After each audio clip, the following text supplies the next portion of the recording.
Thank you for the cross, Lord. Thank you for the price you paid, bearing all my sin and shame. In love you came, gave amazing grace. Thank you for this love, Lord. Thank you for the nail-pierced hands, washed me in your cleansing flood. Now all I know, your forgiveness and embrace. Worthy is the Lamb, seated on the throne. Crown you now with any crown you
Bonsoir à tous, la paix du Seigneur. J'espère que vous allez bien. C'est une grande joie, un honneur de pouvoir être ici ce soir avec vous, même si on n'est pas ensemble dans la même pièce, mais on est ensemble en esprit. Et c'est vraiment une joie de pouvoir se retrouver pour adorer, pour célébrer, pour glorifier notre Roi, notre Seigneur et notre Sauveur.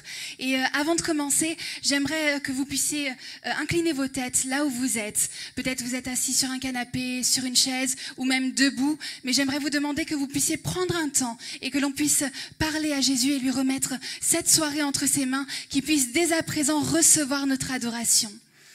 Seigneur Jésus, merci Papa pour ta merveilleuse présence, Seigneur. Seigneur, nous voulons te remercier pour ce privilège que nous avons, Seigneur, de pouvoir te rendre culte ce soir, Seigneur. Seigneur, nous voulons te donner notre meilleur, Jésus. Nous voulons te donner notre adoration, Seigneur. Et Seigneur, aujourd'hui, c'est un culte spécial, Seigneur, parce que nous nous rappelons, Seigneur, ce que tu as fait sur la croix, Seigneur, il y a plus de 2000 ans en arrière, Papa. Jésus, merci pour ton sacrifice. Merci parce que tu as été sur cette croix, Seigneur. Merci parce que tu n'avais aucun péché. Il n'y avait rien, aucune accusation à te donner, Jésus. Mais Seigneur, tu as supporté, Seigneur, ces accusations. Tu as supporté cette maltraitance, Seigneur. Et tu l'as fait par amour, Jésus. Tu l'as fait, Seigneur, parce que tu avais une mission. Et cette mission, Seigneur, c'était de nous relier au Père, de nous relier à Dieu, Jésus. Seigneur, nous n'avions pas, Seigneur, ce privilège de pouvoir être directement reliés à Dieu, de pouvoir parler à notre Père d'une façon libre, Seigneur. Mais tu es venu et tu as supporté, Seigneur, tant de souffrances, tant de douleurs, Seigneur, tant de peur, tant de craintes, tant de choses par amour pour chacun de nous, Seigneur. Seigneur, merci Jésus pour ton sacrifice. Merci pour ce vendredi-là où tu es monté sur cette croix, où, Seigneur, tu as enduré tant de souffrances. Merci Jésus parce que tu l'as fait pour nous, Seigneur. Et Seigneur, tu n'as pas bronché, Jésus. Seigneur, tu n'as pas réclamé, mais tu es resté là fort. Oh, tu es resté là comme le Seigneur, le Sauveur de notre vie. En recevant tout ce qu'on était en train de te donner, tout ce qu'on était en train de te faire, tu as porté sur toi nos péchés, tu as porté sur toi nos fautes, nos imperfections, tu as porté sur toi, Seigneur, tout ce que nous sommes. Et Seigneur, ton sacrifice aujourd'hui nous donne la liberté de pouvoir entrer dans ta présence. Ton sacrifice nous donne la liberté de pouvoir nous présenter devant toi. Aujourd'hui, il n'y a plus de séparation. Le voile a été déchiré du haut vers le bas. Et Seigneur, nous voulons te dire merci, Jésus. Merci pour ce que tu as fait. Merci pour cette liberté que tu nous donnes maintenant. Seigneur, reçois notre cœur. Reçois notre merci. Oh, combien les mots sont peu pour te dire tout ce qui va dans notre âme, tout ce qui va dans notre cœur. Seigneur, notre cœur déborde d'amour envers toi. Notre cœur déborde de compassion envers toi. Notre cœur déborde, Seigneur, de paroles te disant merci, Jésus. Et Seigneur, lorsque les mots sont trop faibles, Seigneur, pour te dire combien nous t'aimons, que tu puisses, Seigneur, venir sonder notre cœur. Seigneur, viens sonder le cœur de mes frères et sœurs, là dans leur maison, Jésus. Seigneur, que tu puisses être présent là où ils sont. Parce que Seigneur, ta parole nous dit que là où 2 ou 3 sont réunis en ton nom, alors tu es au milieu. Et nous avons la certitude que tu es déjà ici, Seigneur. Mais nous avons également la certitude que tu es dans chaque maison. Seigneur, nous avons la certitude que tu es là avec nos frères et sœurs. Seigneur, je te demande que ta présence puisse les inonder, Seigneur. Que ton amour, Seigneur, puisse les remplir, Jésus. Et nous voulons te chanter un chant de grâce. Un chant de grâce à toi, Seigneur, notre Sauveur, notre Seigneur, notre Maître, notre Roi. Reçois notre adoration, Jésus. Et merci, Seigneur. Merci pour tout ce que tu es, Jésus.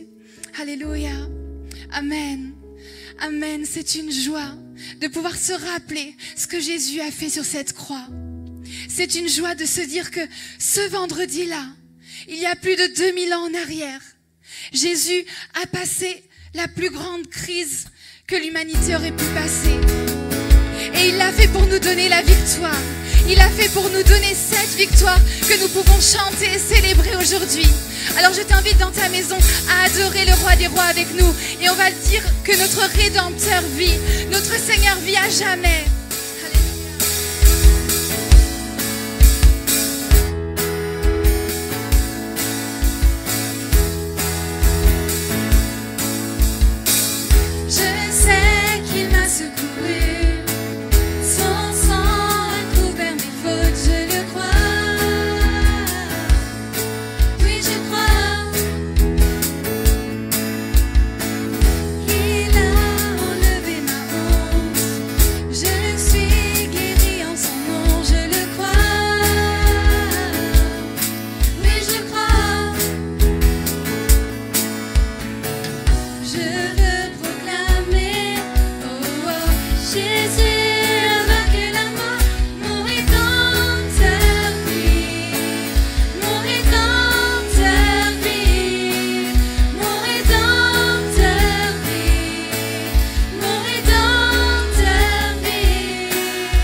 Je sais qu'il m'a secouru.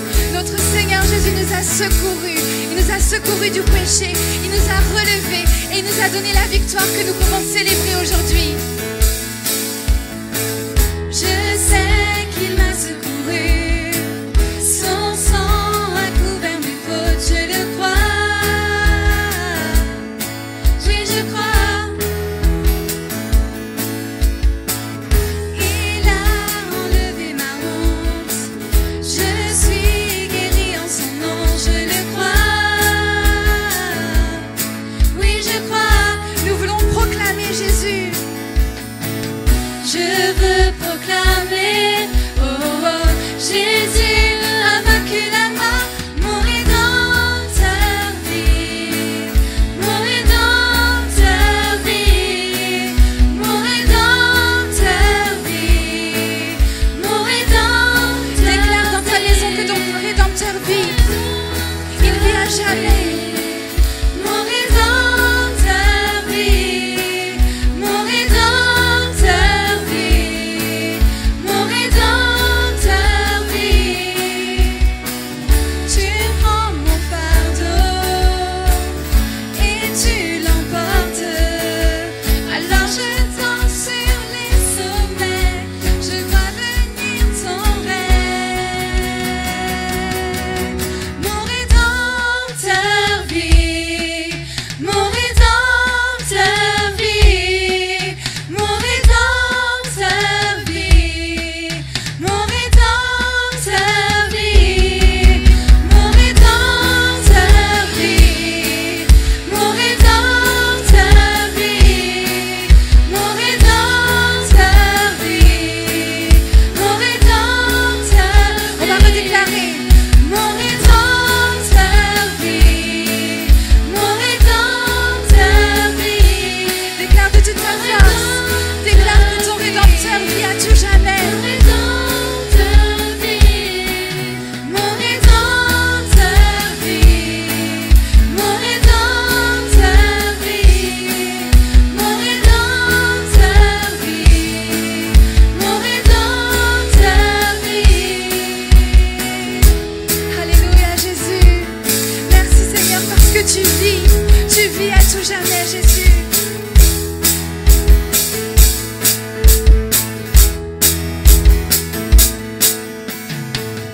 Alléluia. Je vous invite à acclamer le Seigneur, même si vous êtes dans votre maison. Acclamez le Seigneur parce qu'il vit à tout jamais. Alléluia Jésus. Merci Seigneur. Merci pour cette victoire Jésus. Merci parce que tu vis et tu nous donnes la vie en abondance Seigneur. Alléluia. Nous allons continuer d'adorer notre Seigneur. Et le prochain chant que nous allons chanter, je vous invite à réfléchir aux paroles.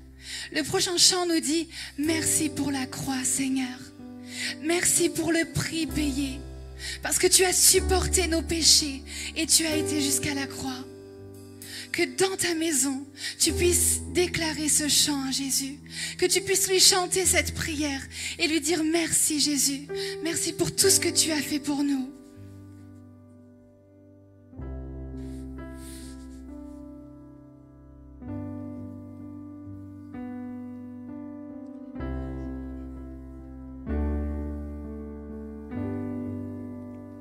Merci pour la croix, Seigneur. Merci pour le prix payé. Supportant tous mes péchés, tu es venu m'étonner par ta grâce. Merci pour l'amour, Seigneur. Merci pour le pain versé. Tu m'as lavé dans ton sang et j'ai compris ton pardon.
Seigneur, tu es l'agneau qui fut crucifié, Seigneur. L'agneau sans aucun péché, l'agneau parfait, l'agneau sans aucun défaut, l'agneau pur, l'agneau merveilleux, l'agneau magnifique. Jésus, tu es cet agneau qui nous donne aujourd'hui cette chance, ce privilège d'avoir accès direct à toi, au Père. Merci pour ce sacrifice, Jésus. Seigneur, merci parce que là, sur cette croix, Seigneur, tu nous as démontré l'amour parfait. Là, sur cette croix, tu nous as démontré un amour que nous ne pouvons pas comprendre. Un amour qui est bien trop profond, bien trop grand, bien trop large, bien trop immense pour que l'on puisse le sonder. Un amour qui va au-delà de notre compréhension, un amour qui va au-delà de notre connaissance, un amour qui va au-delà de notre intelligence, un amour qui est extravagant, un amour qui est complètement fou. Seigneur, pour les gens du monde. Ce que tu as fait sur cette croix, c'est fou, complètement fou, Jésus. Mais pour nous, Seigneur, c'est simplement un acte d'amour, un énorme acte d'amour, un acte d'amour envers nous qui ne méritons pas tant d'amour de ta part. Seigneur, merci pour cet amour. Merci pour cet amour que tu déverses chaque jour dans nos vies. Oh Seigneur, tu nous atteins au travers cet amour. Cet amour nous contraint. Cet amour nous fait nous mettre à genoux, nous prosterner devant toi. Cet amour est incomparable, Jésus. Merci pour cet amour.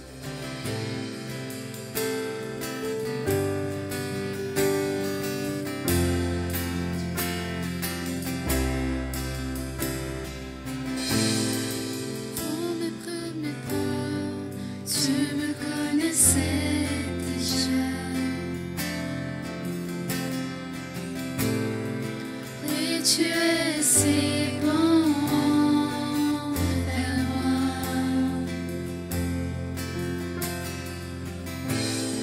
Avant mon premier souffle, tu mis ta vie en moi.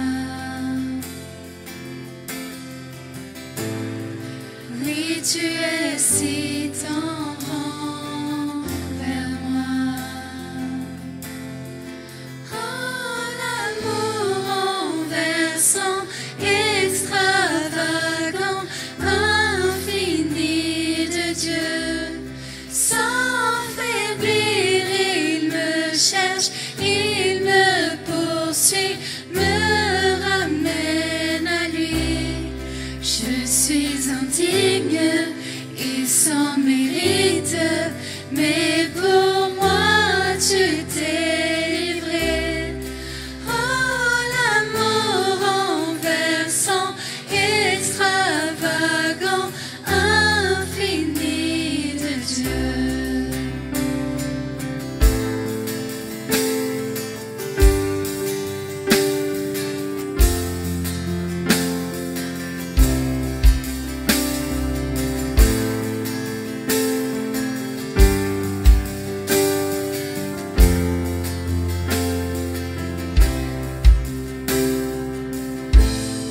Je te rejetais, sans relâche tu m'aimais.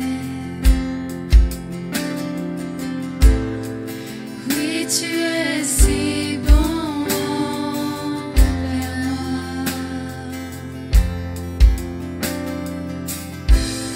Je me sentais loin, tu m'as offert la croix. Oui, tu es si tendre envers moi. Oh, l'amour renversant, extravagant, infini de Dieu. Sans faiblir, il me cherche, il me poursuit, me ramène à lui. Je suis indigne et sans mérite, mais pour moi tu t'es livré. Oh, l'amour renversant, extravagant, infini de Dieu. Merci Jésus pour ton amour. Merci Seigneur pour cet amour sur notre vie, Jésus. Cet amour, Seigneur, qui ne s'épuise pas. Cet amour qui ne s'arrête pas. Mais c'est une source d'eau vive. Une source d'eau vive qui coule constamment vers nous, Jésus. Merci.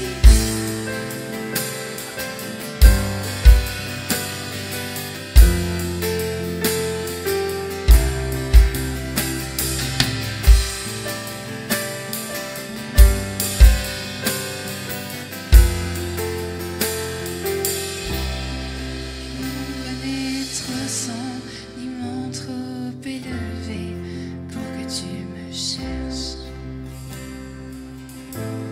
Aucun mur ne peut résister, ni mensonge tenir. Sans fin tu me cherches. Aucune ombre n'est trop sans, ni mon trop élevé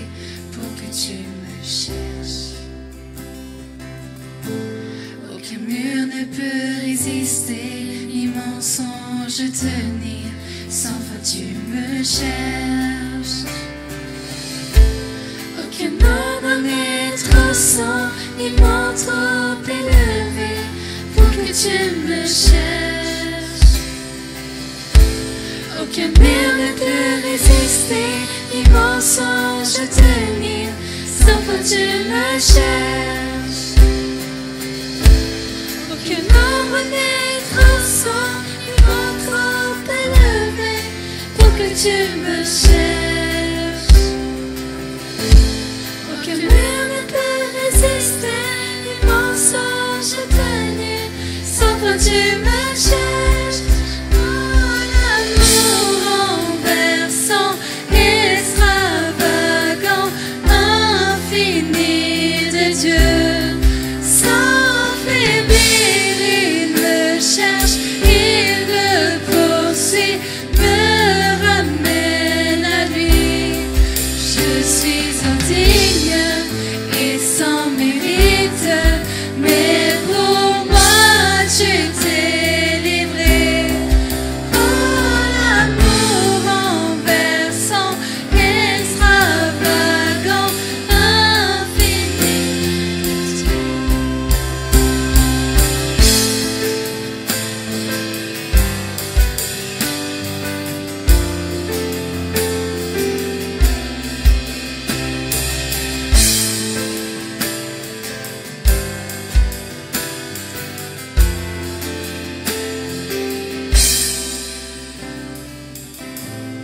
Qu'un nombre n'est trop sans, ni vent trop élevé pour que tu me cherches. Aucun mur ne peut résister, ni mensonge tenir, sans fin tu me cherches. Aucune ombre n'est trop sans, ni mont trop élevé pour que tu me cherches. Aucun mur ne peut résister, ni mensonge tenir, sans fin tu me cherches. Alléluia Jésus. Seigneur, il n'y a pas d'endroit, Seigneur, bien trop éloigné pour que tu viennes nous chercher. Il n'y a pas d'endroit bien trop élevé pour que là également tu viennes nous chercher. Que l'on soit dans la vallée de l'ombre de la mort ou que l'on soit au sommet d'une montagne, Seigneur, ton amour nous atteint. Ton amour vient nous chercher, Jésus. Et Seigneur, pour ça, nous voulons te dire merci. Parce qu'il n'y a aucun empêchement, aucune barrière, rien, Seigneur, qui nous sépare de ton amour. Merci, Seigneur, pour cet accès direct que nous avons à toi, Jésus. Seigneur, merci parce que tu nous donnes la victoire. Merci parce que tu as gagné la victoire. Et cette victoire, Seigneur, tu l'as gagnée pour chacun de nous, pour chacun de tes enfants, Jésus. Seigneur, nous voulons proclamer, et encore plus, Seigneur, dans cette période où nous sommes dans la semaine de la Pâque, nous voulons proclamer ta victoire. Nous voulons proclamer, Seigneur, ton salut. Nous voulons proclamer, Seigneur, ce salut que nous avons grâce à toi, Jésus. Seigneur, merci, Seigneur. Merci pour tout ce que tu es. Merci pour tout ce que tu as accompli. Merci, Seigneur, pour ton sacrifice. Oh Jésus, reçois notre adoration, Papa. Reçois, Seigneur. Alléluia. Amen, Jésus. Amen, Seigneur. Alléluia. J'aimerais inviter Patrice à venir faire une prière avant qu'on puisse passer à la parole de Dieu. Et je pense que nos cœurs sont préparés. On a adoré le Seigneur. Et maintenant, on va le laisser venir nous parler. Alléluia.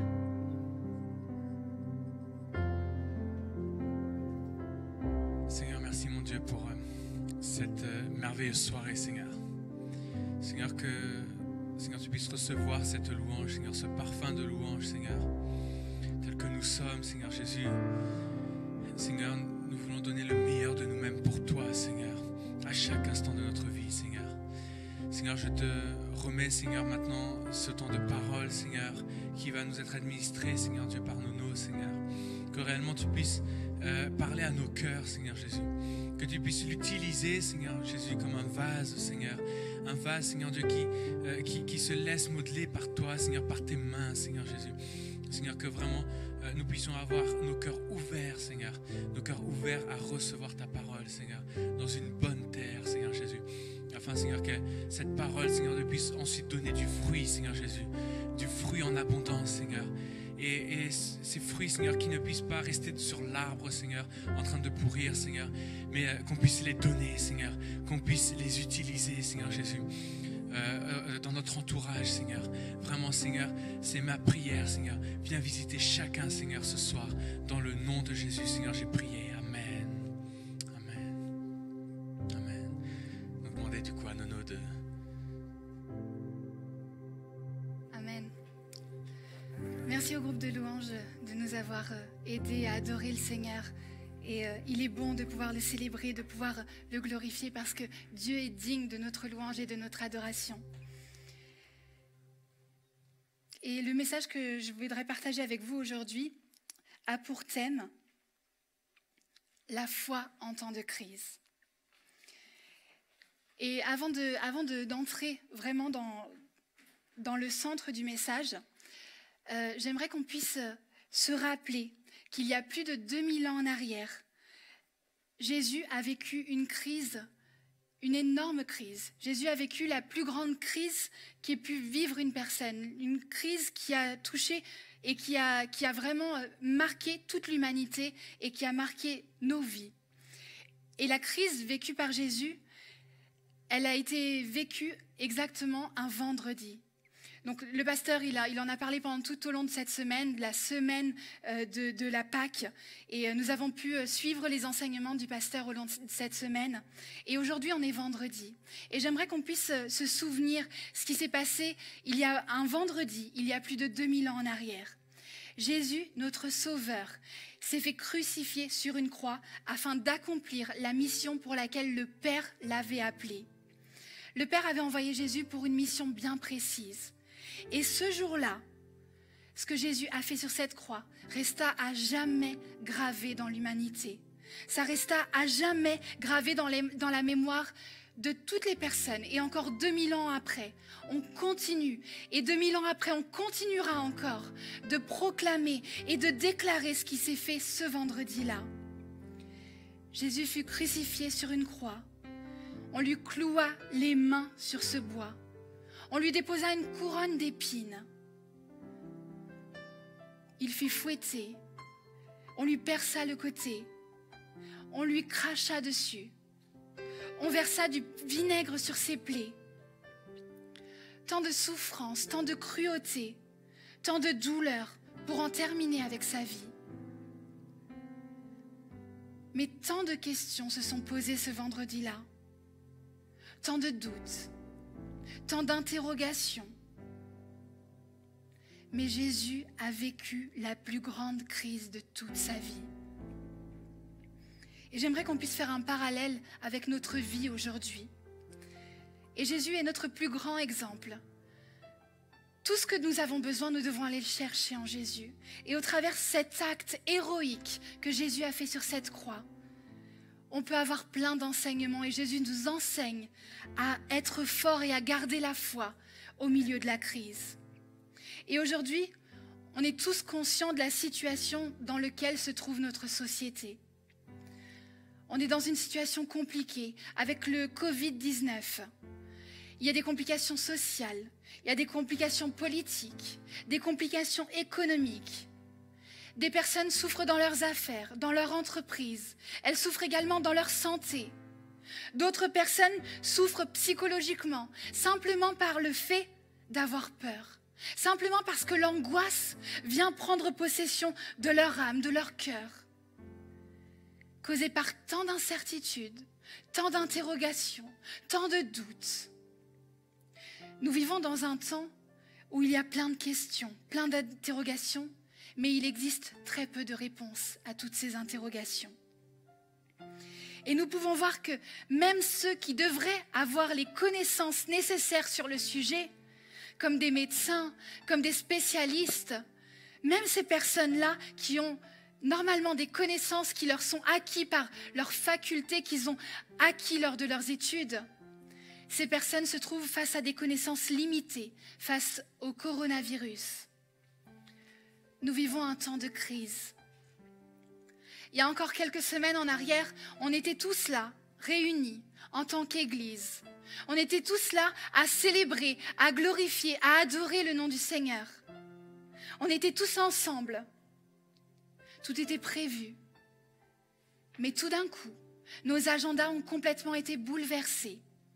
Tout d'un coup, tous nos plans et tous nos projets ont été chamboulés. La crise est arrivée. Et j'aimerais que l'on puisse comprendre comment l'idée avec ce temps de crise. Comment pouvons-nous avoir la foi malgré toute cette crise qu'on a autour de nous? Et j'aimerais tout d'abord vous dire que nous les chrétiens, nous n'affrontons pas la crise de la même façon que le monde l'affronte. Jésus a été le plus grand exemple à suivre au milieu de la crise. Jésus a vécu une crise qui est incomparable à ce que nous sommes en train de vivre aujourd'hui ici. Jésus a vaincu une crise qui n'est en rien semblable à ce que nous sommes en train de vivre aujourd'hui. Si nous comparons la crise de Jésus avec la crise que nous vivons actuellement, nous allons dire mais c'est rien. Nous n'avons même pas à réclamer tant la crise de Jésus était au-dessus de ce que nous sommes en train de vivre. Le niveau de la crise de Jésus face à la croix surpasse toute compréhension. Elle surpasse toute explication.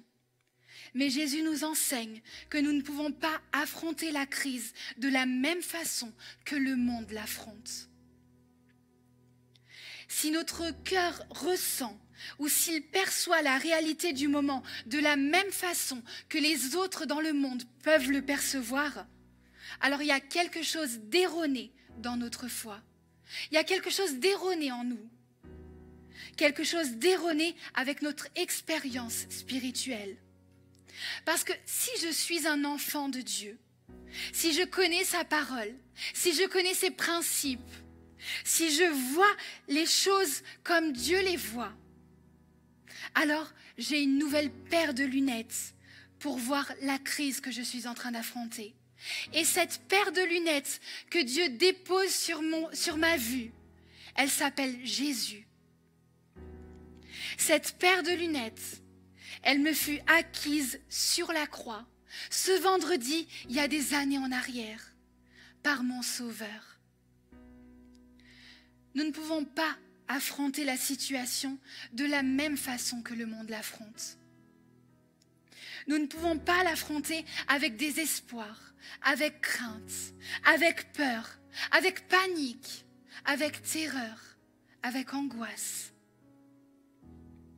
Jésus, au milieu de sa crise, il n'a pas réclamé. Il n'a pas bronché. Il n'a pas dit un mot.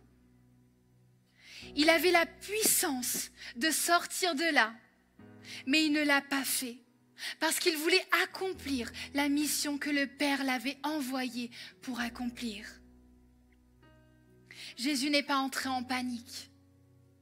Il n'est pas entré en panique face à la souffrance, alors qu'il avait toutes les raisons pour entrer en panique. Il aurait pu entrer en panique, on aurait dit c'est tout à fait normal. Vu tout ce qu'il est en train d'endurer, c'est normal que Jésus entre en panique. Mais il ne l'a pas fait. Jésus a surmonté cette crise avec foi, avec espérance, avec confiance. Jésus nous dit en Jean, chapitre 14, je vous invite à ouvrir vos Bibles, un verset qu'on connaît bien, qui se trouve en Jean, chapitre 14, le verset 27. « Je vous laisse la paix, je vous donne ma paix. Je ne vous la donne pas comme le monde la donne.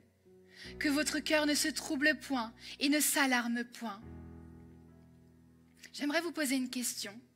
Qui aime recevoir des cadeaux? Est-ce que vous pouvez faire un petit signe à votre place, là où vous êtes, même si je ne vous vois pas? Qui aime recevoir des cadeaux? Moi, j'aime recevoir des cadeaux. Moi, j'aime recevoir des cadeaux et j'aimerais que vous imaginiez avec moi que l'on reçoive un cadeau et sur ce cadeau, il y a une petite étiquette où il est écrit « De Jésus pour Éléonore »,« De Jésus pour le pasteur »,« De Jésus pour Ruth ». Waouh! Jésus me donne un cadeau à moi.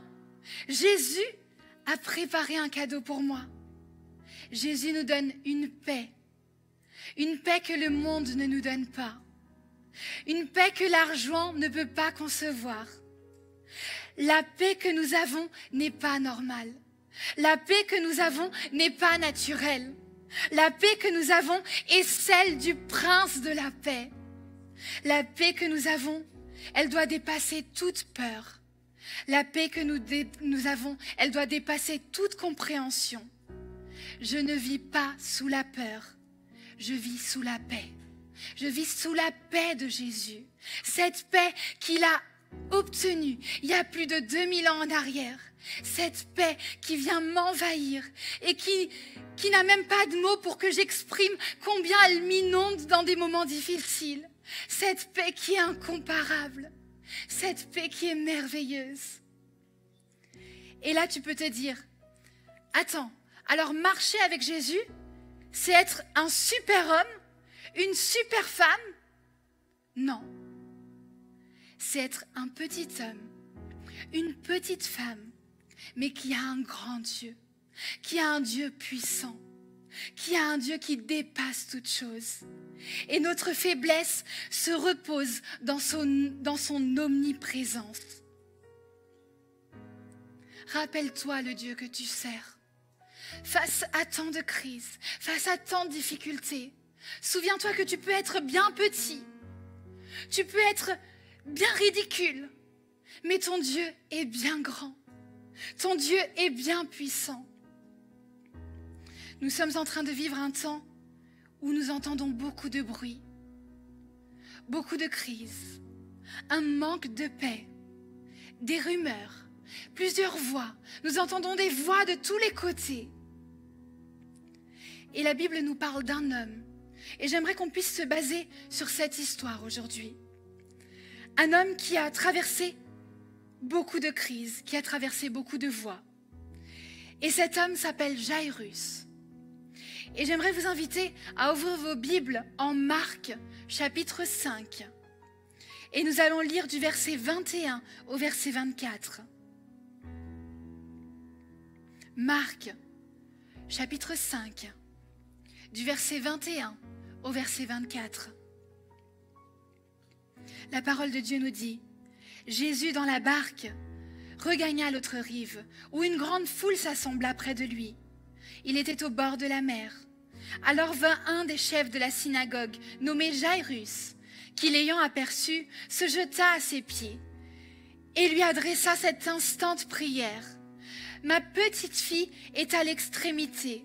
Viens, impose-lui les mains, afin qu'elle soit sauvée et qu'elle revive, et qu'elle vive. » Jésus s'en alla avec lui, et une grande foule le suivait et le pressait.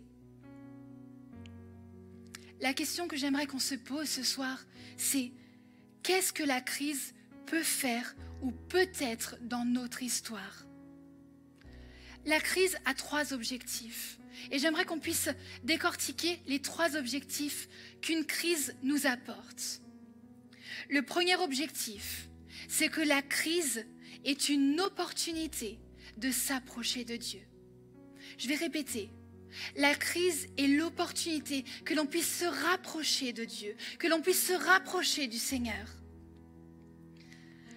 La crise de la croix de Jésus fut l'opportunité pour lui de se rapprocher de Dieu. Et grâce à son sacrifice, désormais, nous avons un accès direct au Père par Jésus-Christ. Et j'aimerais qu'on puisse revenir sur cette histoire de Jairus. Jairus n'était pas n'importe qui. C'était pas un homme quelconque. La Bible nous dit que Jairus était un chef de synagogue. Jairus était un dirigeant. Jairus était un pasteur. Jairus était un homme de prestige. Jairus était un homme qui avait un nom, une renommée, une réputation. Un homme qui était connu, qui avait du succès. Mais là, tout d'un coup, arrive un temps de crise sur la vie de Jairus. Peut-être qu'il avait fait appel à des médecins. Peut-être qu'il avait fait appel à des amis. Peut-être qu'il avait fait appel à d'autres chefs de synagogue. Mais rien n'a pu résoudre sa situation. Jairus a certainement cherché des options pour résoudre son problème, jusqu'à ce qu'il voit qu'il n'y avait plus d'options et que la seule personne qui pouvait résoudre son problème était Jésus. Vous savez, la crise nous apporte un cadeau. Mais comment la crise peut nous apporter un cadeau? Normalement, la crise, c'est quelque chose qui est mal emballé. Mais elle nous apporte quelque chose. La crise nous met en contact avec notre fragilité. La crise nous met en contact avec notre humanité. Elle nous rappelle que nous ne sommes rien. Elle nous rappelle que sans Dieu, nous ne pouvons rien. La crise nous rappelle que nous avons besoin de Dieu, que nous sommes seulement des êtres humains. La crise nous rappelle que sans Dieu, nous ne pouvons rien. Regardons le monde dans lequel nous vivons. Un monde avec de grandes avancées technologiques, un monde avec de grandes avancées médicales, un monde avec de grandes avancées scientifiques et qui se voit stoppé tout d'un coup par un virus qui est invisible à l'œil nu, mais un virus qui cause des dégâts que toutes les grandes avancées que nous avons obtenues jusqu'à maintenant ne peuvent affronter. La crise nous rappelle que tout ce que je peux faire, mes capacités, mes acquis, ont une limite. Tout ce que je suis est limité. La crise nous rappelle que sans Dieu, nous ne sommes rien. Donc Jairus va jusqu'à Jésus et il se prosterne devant lui. Pensez-vous que sans la crise, cet homme se prosternerait devant Jésus? Pensez-vous que Jairus risquerait sa réputation pour se prosterner devant Jésus? J'aimerais vous rappeler que Jésus, à cette époque, était persécuté par l'élite religieuse de l'époque. Une élite dont appartenait Jairus. Donc Jairus faisait partie de ces personnes qui persécutaient Jésus. Elle faisait partie de ces personnes qui voulaient condamner Jésus. Pensez-vous que Jairus, sans cette crise, se serait prosterné et aurait risqué sa réputation face à tous les autres chefs de la synagogue? Je pense que non. Lorsque Jairus se prosterne devant Jésus, il met en risque sa réputation. Il met en risque le soutien de ses amis. Mais Jairus sait que la réponse est Jésus. Jairus sait que la réponse à son problème est Jésus, Jésus de Nazareth, le Fils de Dieu. La crise a été une opportunité pour Jairus de s'approcher de Jésus comme il ne l'avait jamais fait auparavant. En temps de crise, cherche Jésus. Accroche-toi à Jésus. Va au pied de Jésus. Que l'on puisse prendre cette crise comme une opportunité pour se prosterner devant notre roi. Et tu me dis, Éléonore, la situation est bien trop compliquée.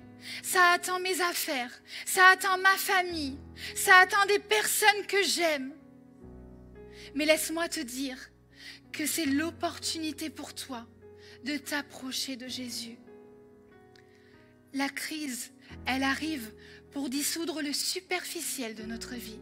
La crise, elle vient pour dissoudre toute cette vanité qui est autour de notre vie. Elle vient pour dissoudre tout ce qui est en trop dans notre vie. La crise arrive pour annihiler nos vanités. La crise nous montre qu'un jour, nous pouvons être au top. Mais le lendemain, nous pouvons être dans la vallée de l'ombre de la mort. La crise peut être ton opportunité de t'approcher de Jésus. Approchons-nous de Jésus avec tout ce que nous pouvons. Le deuxième point, la deuxième chose que nous apporte la crise. La crise, c'est l'opportunité d'emmener Jésus à notre problème. La Bible nous dit que Jairus prit son problème et il l'emmena jusqu'à Jésus. Et j'aimerais qu'on puisse lire le verset 24, toujours du même chapitre, Marc 5, verset 24. Cette toute petite partie de verset qui dit « Jésus s'en alla avec lui ». Jairus emmena le problème à Jésus, mais à la fin, il emmène Jésus à son problème. Il y a une différence que de présenter son problème à Jésus et de présenter Jésus au problème. Vous allez me dire, mais j'ai rien compris, Éléonore, c'est pareil, c'est la même chose. Non, il y a une différence que de présenter le problème à Jésus et d'emmener Jésus à notre problème. La prière, c'est présenter nos problèmes à Jésus. La prière, c'est parler à Jésus de nos problèmes.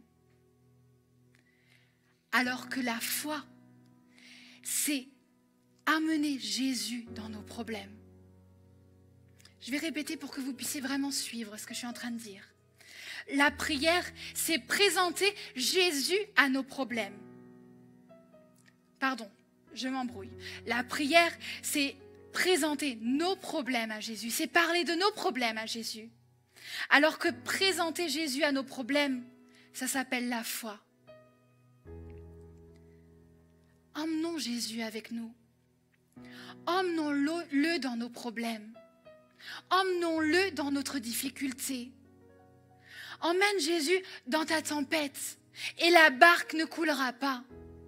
Emmène Jésus dans ton désert et tu découvriras qu'il fera jaillir de l'eau du rocher. Tu découvriras que lorsque tu emmènes Jésus avec toi, que Dieu ordonne à la mer de se calmer et la mer lui obéit. Le troisième point, la troisième chose que nous apporte la crise. La crise, c'est l'opportunité de montrer notre confiance en Jésus. Nous avons lu que Jésus est parti avec Jairus. Cependant, j'aimerais qu'on puisse regarder un détail de ce chapitre 5 de Marc. Jairus, l'histoire de Jairus réapparaît dans le verset 35. Et là, on peut se dire, mais attends, Éléonore, qu'est-ce qui s'est passé entre le verset 24 et le verset 35 ? Est-ce que vous êtes bon en mathématiques ? Et là, je sais que Étienne 2 est déjà en train de me dire la réponse.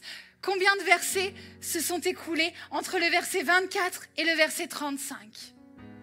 Mais que s'est-il passé entre ces versets ? La Bible nous parle qu'après le verset 24, une femme est venue toucher Jésus d'une façon unique. Et lorsqu'elle toucha Jésus, de la vertu sortit de Jésus. Pour qu'on se rappelle cette histoire, cette femme, elle avait une perte de sang depuis 12 ans. Depuis 12 ans, elle souffrait une hémorragie. Ça faisait 12 années qu'elle avait dépensé tout ce qu'elle avait de plus cher, tout ce qu'elle avait de valeur pour pouvoir résoudre cette maladie, cette perte de sang. Elle avait consulté des médecins, elle avait consulté des spécialistes. Mais rien n'a pu la guérir. Et là, à ce moment-là, elle est partie toucher Jésus. Et de Jésus sortit de la vertu. Et lorsque Jésus sentit cette vertu sortir de lui, il s'est arrêté, il a dit, mais qu'est-ce qui s'est passé ? Il y a quelqu'un qui m'a touché d'une façon spéciale. Et là, tout le monde a commencé à lui dire, mais Jésus, tu es fou ? Tout le monde te presse, tout le monde te touche, tu es entouré par une foule, tu es entouré par une multitude, et tu dis, qui m'a touché ? Mais Jésus a dit, non, quelqu'un m'a touché d'une façon unique, parce que de moi est sortie de la vertu. Et cette femme se présente à Jésus, et elle lui dit, c'est moi qui t'ai touché. Et Jésus lui dit, femme, ta foi t'a sauvée. La femme se présente à Jésus, et lui avoue que c'est elle qui l'a touchée. Et elle fut guérie de cette perte de sang qu'elle avait depuis 12 ans. Et maintenant, j'aimerais qu'on puisse revenir au verset 35. Le verset 35 nous dit, comme il parlait encore, survinrent de chez le chef de la synagogue des gens qui dirent, ta fille est morte, pourquoi importuner davantage le maître ? Et maintenant, j'aimerais que vous puissiez imaginer avec moi cette scène. Imaginez-vous à la place de Jairus. Vous savez que votre fille est malade. Vous venez jusqu'à Jésus pour lui demander le secours, pour lui demander de venir guérir votre fille. Et là, entre le moment où vous avez demandé secours à Jésus et le moment où Jésus arrive chez vous, Jésus s'arrête et il guérit une autre femme. Non mais attendez, c'était moi qui étais en premier. C'est moi qui lui ai d'abord demandé du secours. C'est moi qui ai été vers lui et qui lui dit « Jésus, j'ai besoin de toi parce que ma fille est en train de souffrir. Ma fille est malade. » Et là, tu vois une femme et tu t'arrêtes. Et comme le verset 35, le début du verset 35 nous dit « Comme il parlait encore, tu ne la guéris pas seulement, en plus tu parles avec elle. En plus tu prends du temps pour discuter avec elle. Et pendant ce temps que tu prends avec elle, ma fille est morte. Mais Jésus, c'est de ta faute. Si tu avais été directement avec moi dans ma maison, ma fille ne serait pas morte. » Imaginez-vous cette scène, cette situation. Et Jésus lui dit qu'il avait le contrôle de toutes choses. Jésus rappelle à Jairus que rien n'est en vain. Mon frère, ma sœur, la crise, c'est l'opportunité d'avoir confiance en Dieu. La crise, c'est l'opportunité d'avoir confiance que Dieu travaille dans son temps et que le temps de Dieu est parfait. Dieu ne travaille pas toujours dans le rythme que nous aimerions qu'il travaille. Jairus voulait que Jésus accélère. Jairus voulait que Jésus aille rapidement chez lui. Mais le temps de Dieu, le temps de Jésus n'est pas notre temps. Mais la bonne nouvelle, c'est que Dieu n'arrive ni en avance, ni en retard. Dieu arrive au bon moment. Dieu arrive au temps opportun, le temps qu'il a déterminé et choisi. Dieu est le Seigneur du temps, le Seigneur de l'histoire. Il sait que faire, quand faire et comment faire. Alors calme ton cœur et sache que Jésus est en chemin. Face à ce virus et la certitude que Jésus est en chemin, que Jésus est là, que le temps n'a pas dépassé, que rien n'est en dehors de son contrôle. Ce qui fut un retard pour Jairus fut un miracle pour la femme à la perte de sang. Le problème, c'est que nous ne voyons pas du point de vue de Dieu. Le problème, c'est que nous ne voyons pas du point de vue d'en haut, du point de vue de Dieu. Dans la vie de Jairus, Jésus s'était arrêté, mais il n'avait pas finalisé. Dieu s'est terminé la bonne œuvre qu'il a commencée. Et la certitude que ce que Dieu a commencé, il va le terminer. Peut-être que tu vas dire, mais Éléonore, avant que ce confinement arrive, j'avais commencé quelque chose. J'avais débuté une œuvre. J'avais commencé à travailler, j'étais motivée, il y avait plein de choses. Je travaillais, j'investissais dans le royaume de Dieu. Et là, tout s'arrête. Mais sache que cette bonne œuvre que Dieu a commencée et a déposée en toi avant le confinement, Dieu est en train de la perfectionner avec ce confinement. Et Dieu va la compléter et la terminer. J'aimerais t'inviter là, à ta place, à fermer tes yeux. J'aimerais qu'on prenne ce temps. Je n'ai pas fini d'apporter le message, mais qu'on puisse maintenant fermer nos yeux et que l'on puisse réfléchir à tout ce que Dieu a déjà fait dans notre vie. J'aimerais qu'on puisse réfléchir à ce que Dieu a fait depuis que cette crise a commencé. Réfléchis à tout ce que Dieu a fait dans cette période de confinement. Tu vas me dire, mais non, Éléonore, je ne vois rien. C'est faux. Durant cette période de confinement, Jésus est en train de travailler en nous. Dis-lui merci, Seigneur. Merci parce que nous avons plus de temps pour te rechercher. Merci parce que nous sommes davantage sensibles à ta voix. Seigneur, c'est vrai que lorsque nous sommes dans des situations difficiles, c'est là que notre sensibilité est plus à fleur de peau. Et nous pouvons t'écouter davantage. Merci pour ce que tu as déjà fait au long de cette période de crise. Même s'il est dur, mais Seigneur, nous avons la certitude que tu es avec nous, Jésus. Et tu ne nous abandonnes jamais, Papa. Alléluia.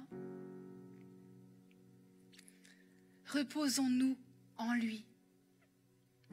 La crise, c'est l'opportunité que notre confiance soit testée. Lorsque la crise vient à nous, Dieu met à l'épreuve notre confiance. Au milieu de la crise, comment écouter la bonne voix? Quelle voix écouter? Au milieu de la crise, Jésus a su écouter la voix de la foi. Il a su écouter la voix de l'espérance. Il a su écouter la voix de l'audace. Et j'aimerais qu'on revienne en Marc chapitre 5, dans le verset 35. La parole de Dieu nous dit, comme il parlait encore, survinrent de chez les chefs de la synagogue des gens qui dirent « Ta fille est morte, pourquoi importuner davantage le maître ?» Mais Jésus, sans tenir compte de ces paroles, dit au chef de la synagogue, « Ne crains pas, crois seulement. » La première voix que nous devons écouter, c'est la voix de la foi et non la voix de la peur. La voix de la peur, elle dit « Ta fille est morte ». Alors que la voix de la foi, elle dit « Ne crains pas, crois seulement ». La voix de la peur ou la voix de la foi? Quelle voix vais-je écouter? Quelle voix devons-nous écouter? La voix de la peur, elle parle. On ne peut pas mettre des bouchons pour ne pas entendre la voix de la peur. Mais la foi, ce n'est pas renier les faits. Ce n'est pas faire semblant que rien ne se passe. La foi, ce n'est pas dire « Oh, tout va bien. Je suis dans une crise, mais tout va bien. Rien ne se passe autour de moi. Je fais semblant que rien ne se passe. » La foi, elle voit les choses qui se passent. La foi, elle ne fait pas semblant de ne pas voir. La foi, ce n'est pas cela. La foi, c'est qu'il existe des réalités qui sont au-dessus des faits. Le fait, c'est la crise.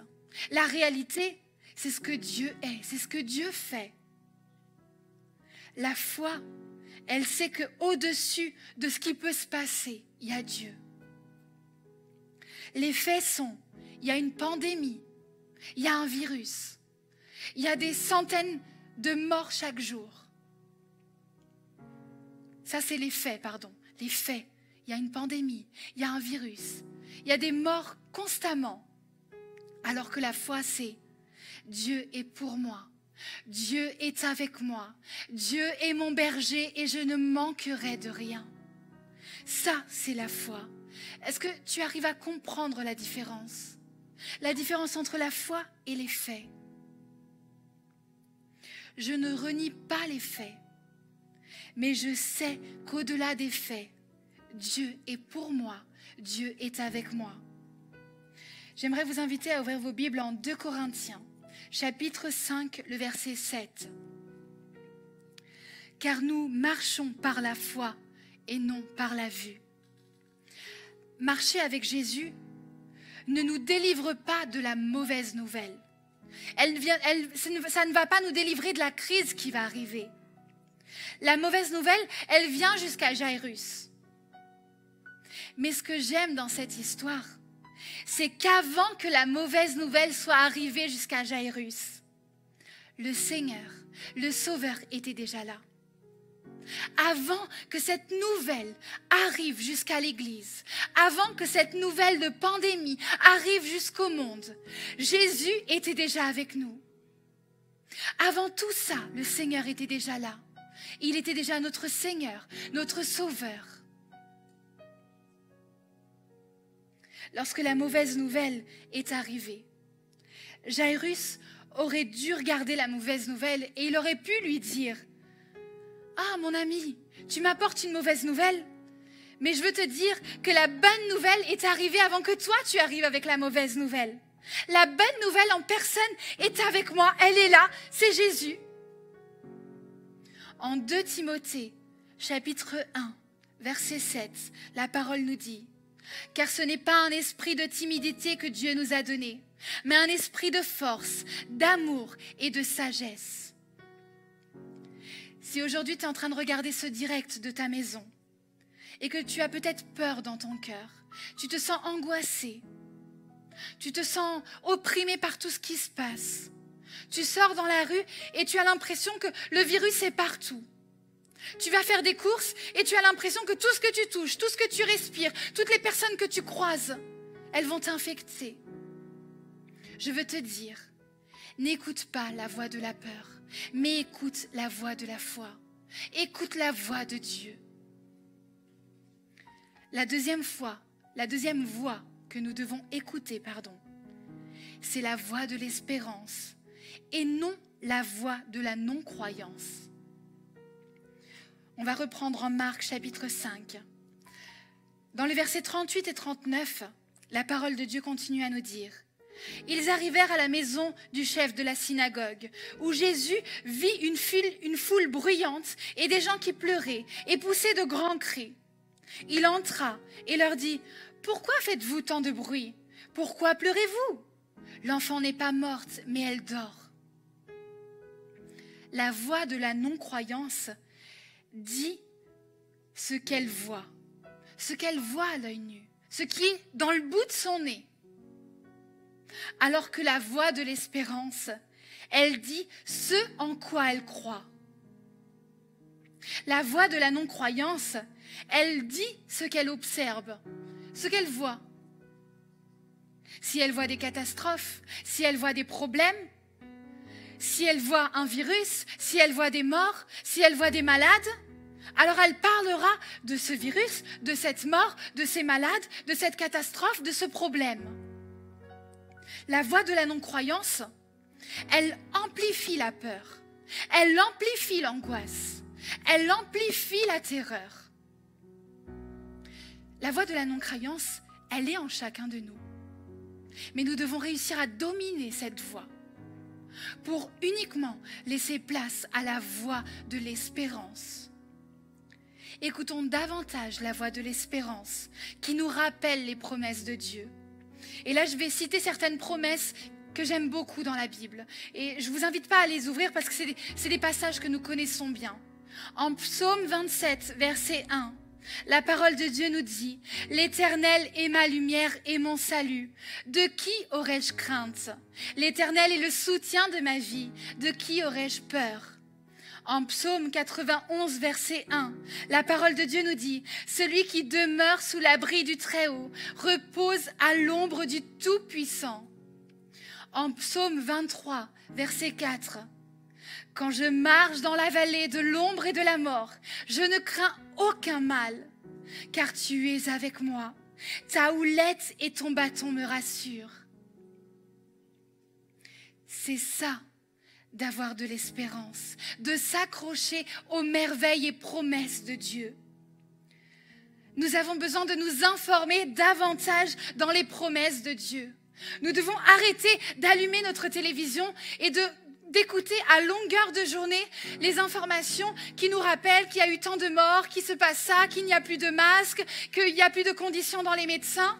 Et nous devons au contraire allumer davantage notre foi pour aller rechercher les promesses de Dieu qui sont dans la parole de Dieu. La voix de l'espérance, c'est que la dernière parole, le dernier mot vient de Dieu.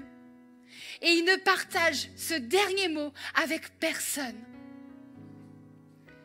Lorsque ces gens viennent dire à Jairus et à Jésus que la petite fille est morte, Jésus leur répond « Je sais qu'elle est morte, mais elle ne le restera pas, car le dernier mot m'appartient. La fin de cette histoire, c'est moi qui vais l'écrire. C'est moi qui écris le dernier chapitre de l'histoire. Les derniers mots, je ne les ai pas encore prononcés. Je n'ai pas terminé de faire ce que je suis en train de faire. alors l'histoire n'est pas terminée. Vous savez, parfois nous ne comprenons pas tout.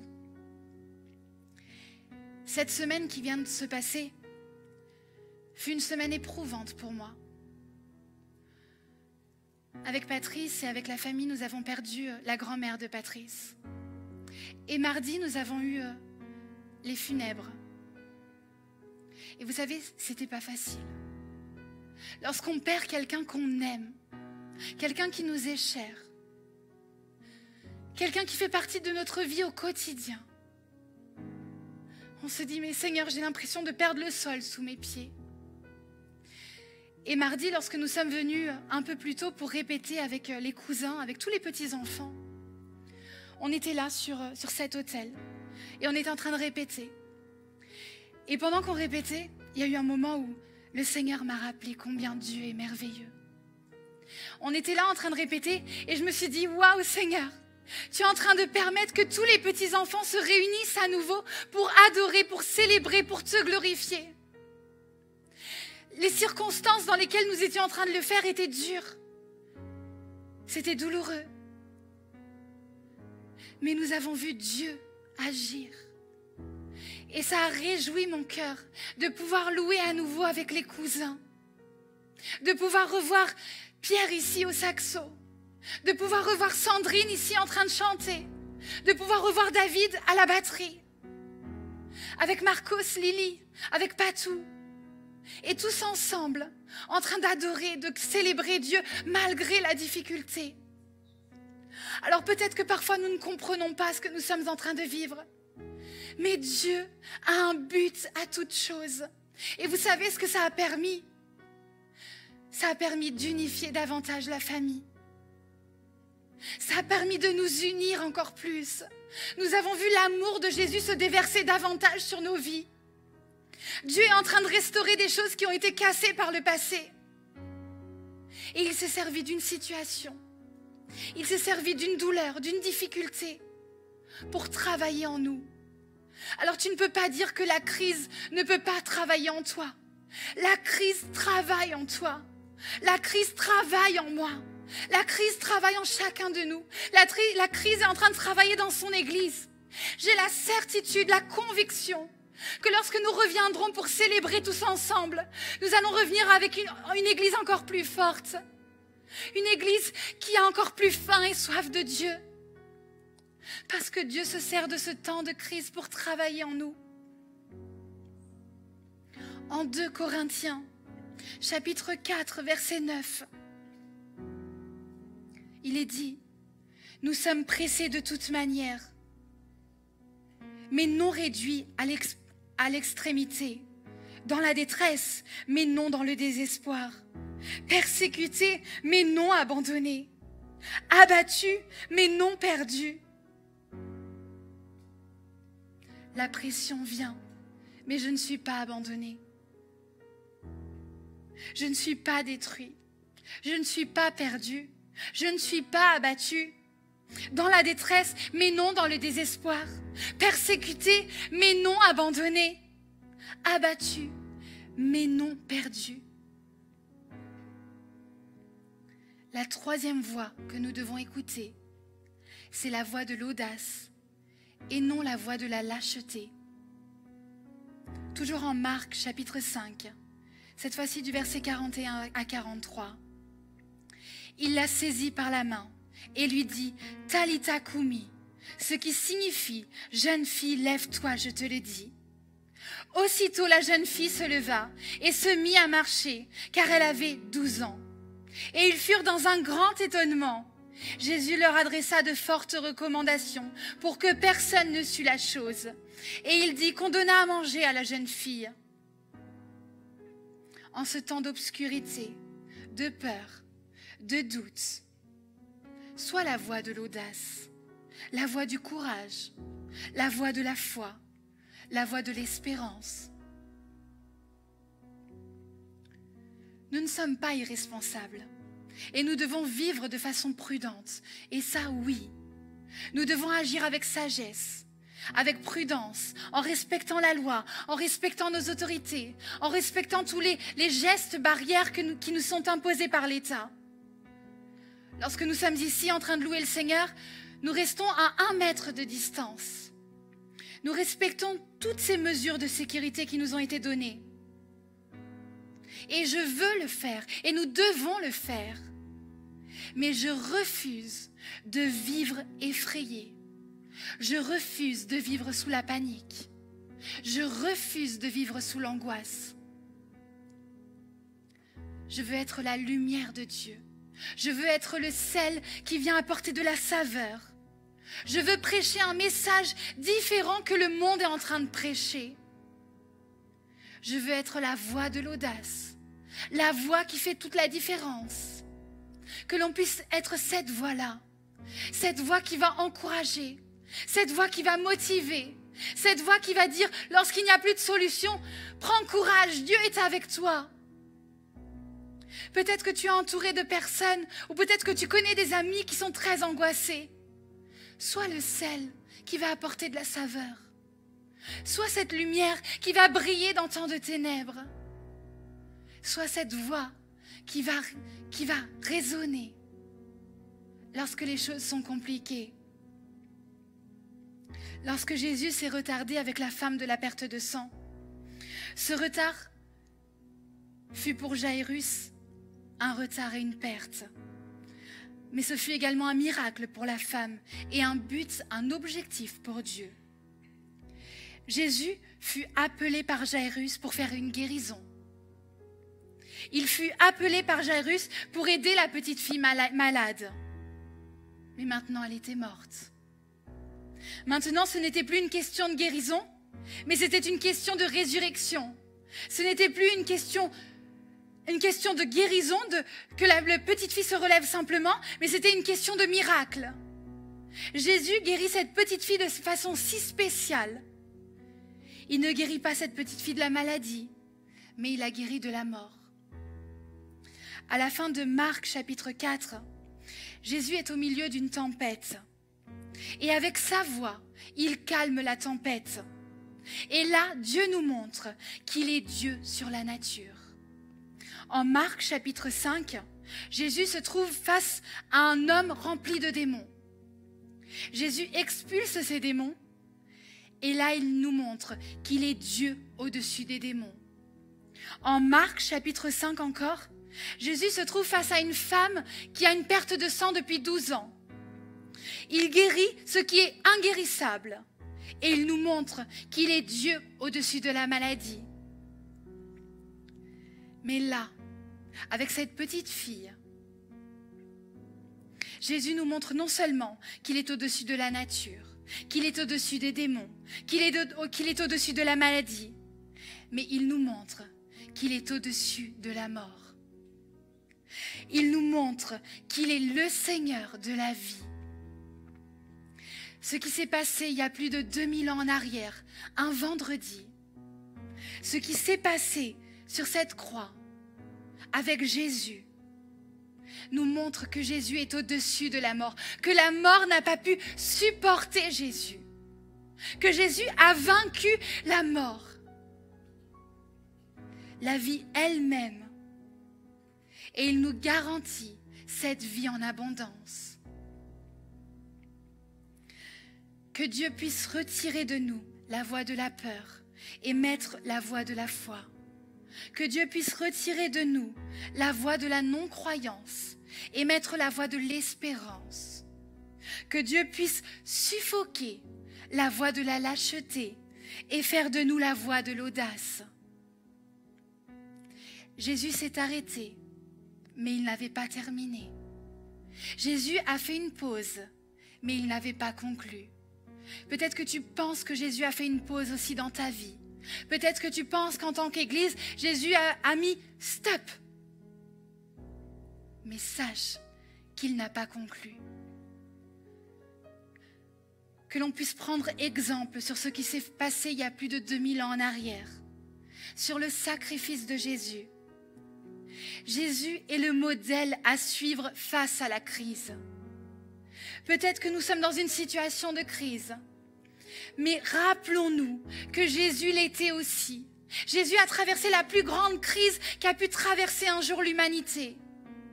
Sauf que la crise de Jésus est aujourd'hui notre victoire. En apparence, ce vendredi, les personnes ont pu regarder vers cette croix, vers Jésus, mort sur cette croix. Et elles ont pu se dire, c'est terminé. On pensait que Jésus était réellement le Fils de Dieu. Mais il est mort. Il ne respire plus. Son cœur ne bat plus. Il n'y a plus rien. Pour beaucoup de personnes, ce vendredi-là, c'était la fin. La crise était arrivée à son terme. Elle avait détruit la vie du Seigneur, de celui qui avait fait tant de miracles par le passé, de celui qui était suivi par des foules, de celui qui était suivi par des personnes qui étaient témoins de miracles merveilleux qui étaient arrivés. Mais pourquoi Jésus a fait tant de miracles? Et là, il est mort. Ça y est, on ferme le livre, c'est fini? Je pense que pour beaucoup de personnes, c'est ce qui a traversé leurs pensées. Mais grâce à la crise qu'a affrontée Jésus, nous pouvons avoir la victoire. Parce que ça ne s'est pas arrêté un vendredi. 3 jours après, et nous en parlerons dimanche, le pasteur va célébrer cette victoire que Jésus a eue sur la croix. 3 jours après, Jésus est ressuscité. Alors que l'on puisse écouter la voix de la foi, la voix de l'espérance et la voix de l'audace et avoir confiance en Dieu. J'aimerais vous inviter là à votre place à incliner vos têtes. J'arrive à la fin du message de ce que Dieu avait déposé sur mon cœur. Et je crois que Dieu veut nous rappeler quelque chose. Je crois qu'effectivement, nous sommes en train de vivre un temps de crise. Mais nous devons regarder vers le plus grand exemple. Le plus grand exemple qu'a un jour connu toute l'humanité. Jésus. Jésus qui a surmonté cette crise de la mort, cette crise face à la mort. La mort a pensé que c'était terminé. J'imagine les ténèbres en train de célébrer, de glorifier, d'acclamer, de dire « Ouais, nous avons vaincu, nous avons tué leur Jésus, nous avons tué le Fils de Dieu. » Peut-être que durant ces 3 jours, la mort a célébré sa victoire. Mais ce n'était pas le dernier mot. Ce n'était pas le dernier mot de Dieu. Parce qu'au 3e jour, Jésus a vaincu et ressuscité. Jésus a vaincu la mort. Alors peut-être que tu te trouves face à une crise et tu as l'impression que les ténèbres sont en train de célébrer leur victoire. Mais je veux te dire que Jésus est là. Le dernier mot vient du Seigneur. La dernière parole vient de Dieu. Que l'on puisse avoir totalement confiance en lui. Que l'on puisse dépendre totalement de lui. Que l'on puisse se prosterner à ses pieds. Et que l'on puisse comprendre que cette crise ne vient pas pour nous mettre à terre. Peut-être que pour un moment, on peut se sentir affaibli. Mais lorsque je suis faible, c'est alors que je suis fort. Lorsque j'ai l'impression que tout est terminé, Jésus vient avec sa main puissante et il me relève. Et il me dit, mon enfant, je suis là. Parle à Dieu là à ta place. Remercie le Seigneur pour cette crise qu'il a endurée il y a plus de 2000 ans.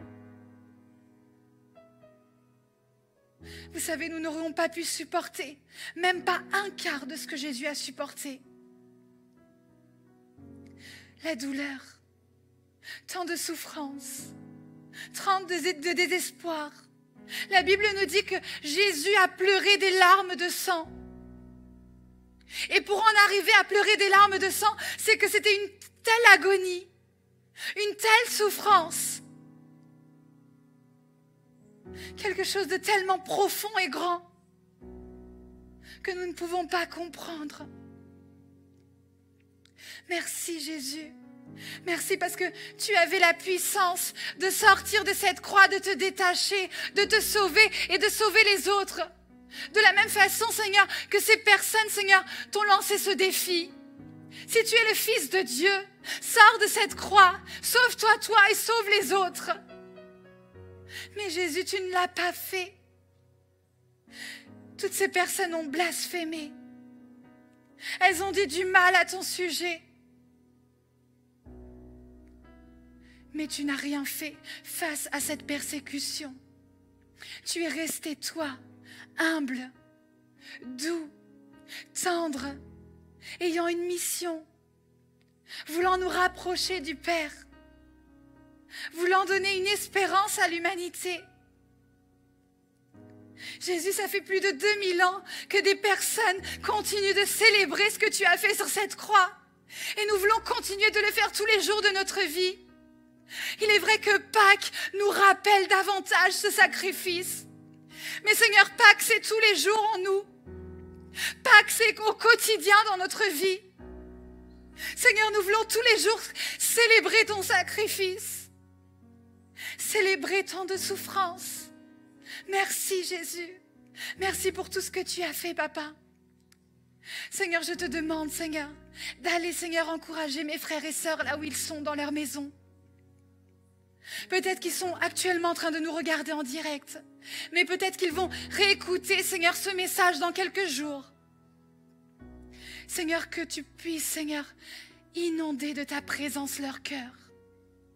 Seigneur, qu'ils puissent avoir confiance en toi, qu'ils puissent comprendre que la crise ne vient pas pour nous mettre à terre, mais elle vient pour nous rapprocher de toi. Jésus, nous voulons prendre le temps, ce temps de confinement, Seigneur, pour te chercher davantage. Seigneur, combien de fois, au long, Seigneur, de notre vie, nous disons, je n'ai pas le temps, je suis trop occupée, j'ai mon travail, j'ai mes occupations, j'ai mes loisirs, j'ai l'église, je fais ci, je fais ça. Et je ne prends pas le temps pour te chercher. Mais je crois, Seigneur, que là, tu as mis pause pour que l'on puisse te chercher. Pour que l'on puisse, Seigneur, plier nos genoux. Pour que l'on puisse entrer dans ce lieu secret. Fermer la porte de notre chambre. Et chercher ta présence. Merci Jésus parce que rien n'est au hasard. Rien n'est en vain. Rien n'échappe à ton contrôle. Tout a un but, tout a un pourquoi. Et c'est cette assurance que tu nous donnes, Papa. Seigneur, la crise nous permet également de t'apporter dans nos problèmes. Jésus, nous ne voulons pas seulement te présenter nos problèmes. Nous ne voulons pas simplement que le dialogue n'aille que dans un sens. C'est moi qui demande, c'est moi qui demande, c'est moi qui demande. Jésus fait ça, Jésus fait ci, Jésus voit ça, Jésus et regarde là. Seigneur, nous voulons que toi tu viennes dans notre problème. Nous voulons te présenter à notre problème. Pandémie, voici mon Dieu. Virus, voici mon Seigneur. Mort, voici le Sauveur. Nous voulons te présenter à nos problèmes parce que ça fait toute la différence. Ça fait toute la différence, Jésus. Merci, Seigneur, parce que tu nous rappelles, Seigneur, comment nous devons agir en temps de crise. Seigneur, continue de ministrer à notre cœur. Continue de nous parler, Jésus. Merci parce que depuis le début de ce confinement, Seigneur, nous voyons de la façon merveilleuse dont tu utilises ton serviteur, Seigneur. Et Seigneur, je crois que toutes les personnes qui apportent un message, Seigneur, ces messages viennent de ton cœur, viennent du cœur de Dieu. Parce qu'elles nous impactent. Ça nous fait réfléchir. Ça nous encourage. Ça nous motive. Et je crois, Seigneur, que tu parles fortement à ton Église en ce temps-là. Seigneur, que ta voix puisse être plus forte que la voix du monde. Aide-nous, Seigneur, à couper tous les bruits qui nous entourent. Aide-nous à nous focaliser sur toi, Jésus. Seigneur, nous ne voulons pas, Seigneur, être, Seigneur, angoissés par tout ce qui nous entoure. Il est normal de se renseigner. Il est normal de suivre les informations. Mais nous devons avoir le contrôle de soi. Parce que ces informations ne peuvent pas venir nous angoisser. Elles ne peuvent pas venir nous dominer. Au contraire, plus l'information est terrible, plus je prie. Plus l'information est dure, plus je plie le genou. Plus j'entends des catastrophes et plus je cherche le Dieu vivant, le Seigneur, la réponse dont ce monde a tant besoin. Seigneur, je crois, Papa, que tu es en train de lever ton Église, Seigneur. Je crois que tu lèves ton Église partout dans le monde. Ta voix est en train de retentir. Seigneur, fortifie mes frères et sœurs. Viens les encourager, Papa. Viens leur parler, Jésus. Merci pour tout ce que tu es, Seigneur. Il n'y a pas de mots, Seigneur, pour te dire merci. Il n'y a pas de mots, Jésus. Nos mots sont tellement peu face à qui tu es. Oh, gloire à toi, Seigneur. Gloire à toi, Jésus. Gloire à notre Sauveur. Gloire au Roi des rois. Oh, tu as vaincu à jamais. Et tu nous as donné, Seigneur, cette victoire. Merci, Jésus. Merci, Papa. Tu es saint, Seigneur. Tu es 3 fois saint, Jésus. Continue, Seigneur, de nous parler, Seigneur, tout au long de cette semaine. Et Seigneur, dimanche, nous allons avoir un culte merveilleux de célébration. Seigneur, nous voulons nous réjouir tous ensemble, même si nous ne sommes pas tous dans le même temple. Mais Seigneur, que chacun dans sa maison puisse s'apprêter, mettre les plus beaux vêtements que nous avons. Seigneur, nous voulons nous faire beau pour toi. Nous faire beau pour cette célébration que nous allons te donner dimanche. Nous voulons, Seigneur, te donner le meilleur de nous. Et dans nos maisons, avec nos frères, avec les membres de notre famille. Ou peut-être tout seul, peut-être que quelqu'un est tout seul. Mais il ne sera pas tout seul parce que ta présence sera là. Jésus, reçois, Seigneur, dès à présent, Papa, et prépare nos cœurs, Seigneur, pour te glorifier dimanche. Prépare-nous, Seigneur, pour te donner le meilleur, Jésus. Merci pour tout ce que tu es, tout ce que tu as fait. Merci pour cet exemple que tu nous donnes, cet exemple que nous devons suivre au quotidien. Nous voulons être plus semblables à toi, Jésus. Nous voulons être plus semblables à toi, Papa. Seigneur, je te prie dans le nom précieux et victorieux de ton Fils Jésus. Amen. Amen. Alléluia. Dieu est bon. Le Seigneur est merveilleux. Amen. J'espère que Dieu a pu vous parler dans vos maisons et que l'on puisse continuer dans cet esprit d'adoration tout au long de ce week-end. Dimanche, ça va être notre grande célébration. Nous allons célébrer la résurrection de Jésus. Nous allons célébrer celui qui vit, qui règne à jamais. Alors ne manquez pas. N'organisez pas de repas avec d'autres personnes parce que nous sommes confinés dans nos maisons. Et si vous faites un repas avec votre famille, alors organisez ça bien en avance. Parce qu'à 16h30, on se retrouve pour adorer, célébrer le roi, le Seigneur, celui qui est digne de toute adoration. Donc n'oubliez pas, dimanche 16h30, on se retrouve pour un culte de célébration de Pâques à notre Seigneur. Que l'on puisse continuer à prier les uns pour les autres. Également dimanche à 15h30, il y aura un court message de l'école du dimanche. On ne va pas faire une école du dimanche comme habituellement. Il y aura un petit message de quelques minutes, mais nous allons encourager tous les enfants et les familles à se réunir ensemble pour regarder le culte de célébration à Dieu. Et ce n'est pas uniquement regarder, c'est célébrer, c'est glorifier, c'est adorer. Alors mettez vos plus beaux vêtements. Les femmes, maquillez-vous, parfumez-vous. Monsieur, mettez peut-être un nœud papillon, une cravate, je ne sais pas. Mais Éléonore, je ne vais pas mettre une cravate ou un nœud papillon à la maison. Si, nous allons célébrer le Seigneur. Donnez votre meilleur à Jésus. C'est qu'un détail. Oui, c'est qu'un détail. Mais c'est un détail que Dieu appréciera. Alors que l'on puisse se préparer pour cette célébration de dimanche. Et je crois que j'ai fait le tour des annonces. On se retrouve mercredi également après à 20h30 pour le culte de prière. Et on se retrouvera également la semaine prochaine pour un nouveau culte de jeunesse où bien sûr toute l'église est invitée. C'est un plaisir de se réunir tous les vendredis pour être avec vous. Alors on se dit à dimanche, soyez bénis et que Dieu vous garde et vous protège. Soyez bénis.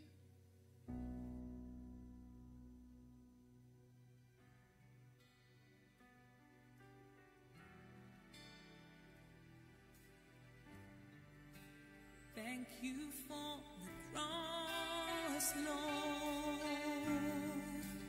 Thank you for the price you paid, bearing all my sin and shame. In love you came, gave amazing grace. Thank you for this love, Lord. Thank you for the nail-pierced hands, washed me in